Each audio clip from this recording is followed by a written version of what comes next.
قائد اہل سنت علامہ شاہ نورانی، اے قائد اہل سنت علامہ شاہ نورانی، اے قائد اہل سنت، اللہ کے فضل و کرم سے تم نے یہ حوصلہ پایا، اس ظلمت کی وادی میں دین کا پرچم لہرایا ہے۔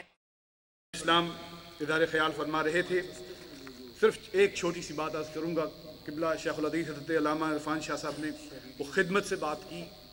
پہلا موقع ہے کہ میں جانشین قائد اہل سنت کے ساتھ دورہ کر رہا ہوں، اس سے پہلے یہ موقع نہیں ملا، اور تقریباً 4 ہفتے 5 ہفتے مسلسل ان کے ساتھ ہوں، اور پہلی دفعہ ہی دیکھا ہے یہ انداز، وہی خدمت کی بات جو قائد اہل سنت میں تھی۔ آج ان کا دورہ جو ہے وہ اختتام پذیر ہو رہا ہے، کسی ایک جگہ سے بھی وہ خدمت حضرت نے وہ قبول نہیں کی۔ لوگوں نے اصرار بہت کیا ہر جگہ پہ، بہت سے لوگوں نے یہ کہا کہ یہ مسجد کی طرف سے نہیں ہے، مدرسے کی طرف سے نہیں ہے، یہ ہمارے ذاتی طور پہ ہم کرنا چاہتے ہیں، لیکن حضرت نے وہ قبول نہیں کی۔ یقیناً یہ اسی صدیقی خون کا اثر ہے جو تبلیغ اسلام کے لیے جو سمجھتے ہیں کہ ہم اس کی کوئی خدمت قبول نہ کریں۔ اب وقت چونکہ محدود ہے، ایک ساتھی تشریف ہمارے لائے ہوئے ہیں، بہت درینہ ساتھی، بہت کام کیا اس دورے کے لیے، خواجہ صابر حسین صاحب۔ وہ ایسے ساتھی ہیں جو بنیاد کا پتھر ہے، کسی کو نظر نہیں آتے، لیکن اس چمکتی ہوئی کانفرنس میں ان کا بڑا اہم کردار ہے۔ اللہ تعالیٰ انہیں اجر عظیم عطا فرمائے، جزائے خیر عطا فرمائے۔ اب میں دعوت خطاب دے رہا ہوں ورلڈ اسلامک مشن کے مرکزی سیکریٹری جنرل، قائد اہل سنت کے رفیق، لسان الاثر، قمر الملت، حضرت علامہ قمر الزمان اعظمی صاحب سے۔ تشریف لائیں اور اظہار خیال فرمائیں۔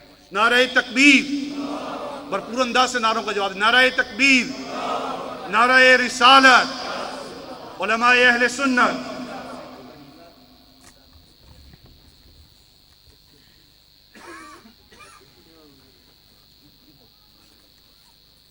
الحمد للہ وکفی وسلام علی عبادہ الذین اصطفی، اما بعد فاعوذ باللہ من الشیطان الرجیم، بسم اللہ الرحمن الرحیم۔ ان الذین قالوا ربنا اللہ ثم استقاموا تتنزل علیہم الملائکۃ الا تخافوا ولا تحزنوا وابشروا بالجنۃ التی کنتم توعدون۔ شہزادے قائد اہل سنت حضرت علامہ انس نورانی صاحب قبلہ، علماء باوقار، عزیزان ملت اسلامیہ، قابل احترام بزرگوں اور دوستوں، خیال تو یہ تھا کہ میں اپنی گفتگو کا آغاز اپنے ان معزز علماء کے نام کے حوالے سے کرتا جو یہاں تشریف فرما ہیں، لیکن وقت کی قلت اور تنگ دامانی اس بات کی اجازت نہیں دیتی۔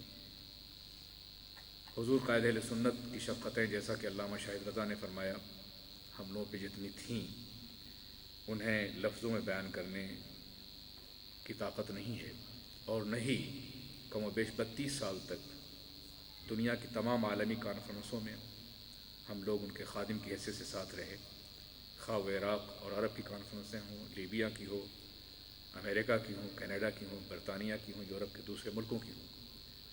ہم نے ان کے شب و روز کو جس طرح دیکھا ہے، یقیناً وہ اللہ کے ولی کے شب و روز ہی کی طرح سے ہے۔ میں اس وقت ان کی بارگاہ میں جو خراج احترام پیش کر سکتا ہوں وہ ان کے کام کے حوالے سے ہے۔ شخصیت تو بہت بلند تھی ان کی۔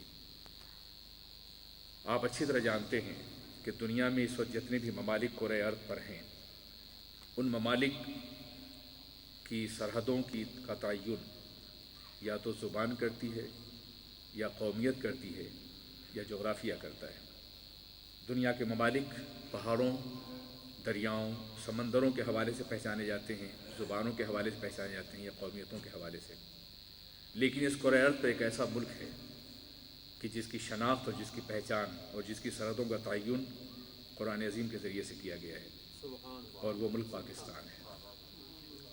یعنی زبان کی بنیاد پر نہیں، جغرافیے کی بنیاد پر نہیں، سرحدوں کی بنیاد پر نہیں، اور نہ قومیت کی بنیاد پر اور نہ لسانیت کی بنیاد پر۔ یہ باتیں مشترک ہیں بہت سے ملکوں کے درمیان میں، لیکن پاکستان کا وجود اسلام کے حوالے سے ہوا ہے اور اس کی سرحدیں قرآن عظیم کے ذریعے سے متعین کی گئی ہیں۔